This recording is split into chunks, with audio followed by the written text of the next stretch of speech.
दरम्यान पावसाळी अधिवेशनाच्या वेळेला राज्याचे मुख्यमंत्री देवेंद्र फडणवीसांनी सुधीर मुनगंटीवार यांच्या संदर्भात अत्यंत सूचक असं विधान केलं होतं आणि यावरती विधानसभेचे अध्यक्ष राहुल नार्वेकर यांनी देखील कोपरखळी लगावली होती। बघूयात।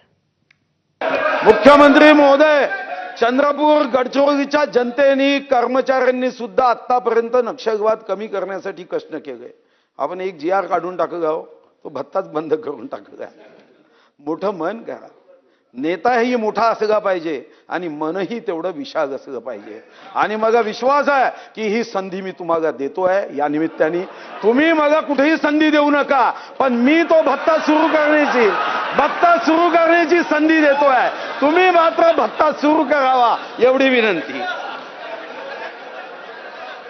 ठीक आहे, चला आता सुधीर भाऊ तुमचं हे स्टेटमेंट रेकॉर्डवरनं कधीच काढलं जाणार नाही। सुधीर भाऊंचे आभार मानतो की सुधीर भाऊंनी या ठिकाणी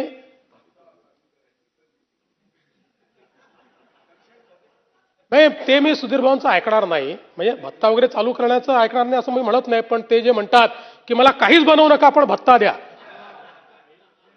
मला काहीच देऊ नका पण भत्ता द्या,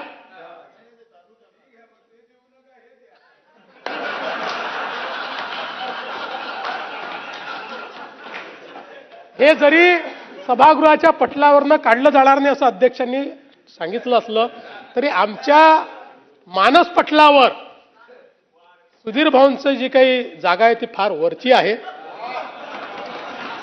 त्याच्यामुळे योग्य वेळी योग्य अशी जागा त्यांना मिळेल आणि त्यांनी जे सजेशन दिलेले आहे। मुख्यमंत्री महोदय, फार वरची जागा द्यायचा विचार करू नका।